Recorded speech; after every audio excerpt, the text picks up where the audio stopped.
عالم صلی اللہ علیہ وسلم ارشاد فرماتے ہیں جناب جریج نے کہا کہ مجھے کچھ موقع دیا جائے. تازہ وضو بنایا اور وضو بنانے کے بعد کچھ رکعت نماز نفل ادا کیے. نماز نفل جو ہے وہ ادا کر لینے کے بعد اس بچے کے پاس آئے اور آ کر کہا میں تجھے اللہ کی قسم دے کر کہتا ہوں اے بچے تو بتا تیرا باپ کو. توجہ رکھیے گا مسئلہ سمجھنے کے لائق ہے. زمان احباب بھی بیٹھے ہیں, عقیدے کے مسئلے بھی ساتھ ساتھ حل ہوتے جائیں تو بڑا اچھا ہوگا. یہ جس شخصیت کا تذکرہ حضور فرما رہے ہیں یہ اولیاء بنی اسرائیل میں سے ہیں. توجہ درکار ہے. یہ اولیاء بنی اسرائیل میں سے ہیں, یہ اولیاء محمدیین میں سے نہیں ہیں.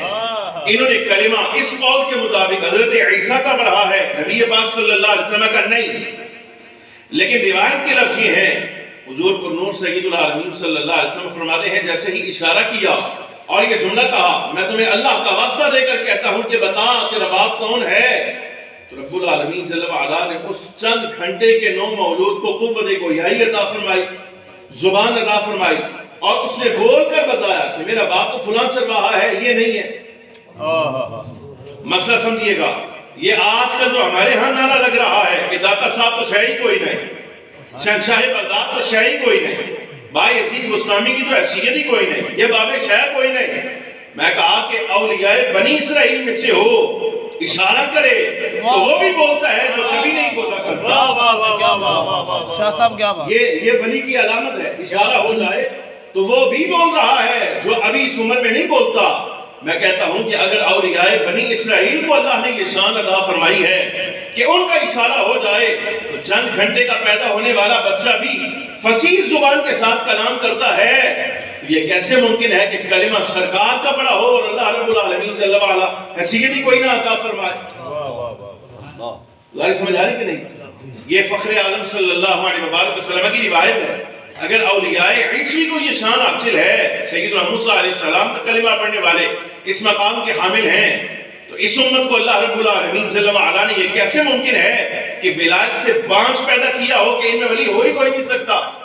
یہ بلکہ اللہ تبارک و تعالیٰ جل وعلا کی شان ہے. اللہ جس کو چاہتا ہے جیسا مقام چاہتا ہے عطا فرماتا ہے, اور ایسے منکر ہر زمانے میں پیدا ہوتے رہتے ہیں. یہ پریشان کن نہیں ہوتے, یہ پریشان کن نہیں ہوتے. روایت کے لفظ سنیے, فخر عالم صلی اللہ علیہ وسلم فرماتے ہیں جب اس بچے نے بول کر بتا دیا کہ میرا باپ فلاں چرواہا ہے تو مسئلہ حل ہو گیا. یہ کرامت کا اظہار دیکھا تو انہیں بھی شرم آئی, حیا آئی, جناب جریج سے معافی مانگی اور معافی مانگ کر یہ گزارش کی کہ اگر آپ اجازت دیں تو ہم نے جو آپ کا عبادت خانہ کرایہ ہے وہ پہلے تو مٹی گانے کا تھا, اگر آپ اجازت دیں تو آپ جیسے ولی کی شیان شان سونے چاندی کا بنا دیا جائے. حضرت جریج نے فرمایا سونے چاندی کا درکار نہیں ہے, محض ویسا ہی کچا عبادت خانہ جو ہے وہ درکار ہے, وہی بنا دیا جائے, وہ کافی ہوگا. علماء ملت نے لکھا, سرکار دو عالم صلی اللہ علیہ وسلم کا فرمان, یہ جملہ آپ کو سنانا ہے, سمجھیے گا. سرکار نے ارشاد فرمایا اللہ رحم فرمائے جریج کی ماں پر.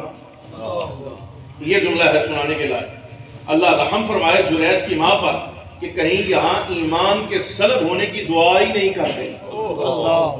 نتیجہ یہ ہے یعنی جس مقام پر یہ کہا تھا کہ اے اللہ جریج کو اس وقت تک موت نہ دینا جب تک یہ کسی فاحشہ کا منہ نہ دیکھ لے, تو اللہ رب العالمین جل وعلا نے اس دعا کو رد نہیں کیا. تو اگر معاذ اللہ ثم معاذ اللہ یہ دعا کر جاتی کہ یا اللہ اس کو حالت ایمان پر موت نہ دینا, تو شاید اللہ رب العالمین جل وعلا ماں کے دل سے نکلی اس دعا کو بھی رد نہ فرماتا اور اس صاحب کرامت بزرگ کا ایمان سلب ہو جاتا محض ماں کی دعا کی وجہ سے. علماء فرماتے ہیں یہ مسئلہ سمجھنے کے لائق ہے. سمجھیے گا یہ جو حدیث کے اندر تذکرہ آیا ہے یہاں صاحب کرامت بزرگ حضرت جریج ہیں, ان کی والدہ نہیں.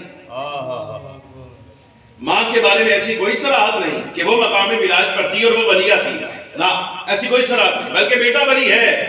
لیکن علماء فرماتے ہیں نتیجہ اس کا یہ ہے کہ بیٹا وقت کا ولی بھی ہو جائے تب بھی ماں کے دل سے اتنی دعا نکل جائے, چاہے حق میں نکلے چاہے رد میں نکل جائے, اللہ رب العالمین جل وعلا وقت کا ولی بھی ہو تو اس کی ماں کی دعا کو اس کے حق میں بھی اور اس کے خلاف بھی رد نہیں فرماتا, بلکہ جو نکل جائے اللہ پورا فرما دیتا. اس لیے علماء فرماتے ہیں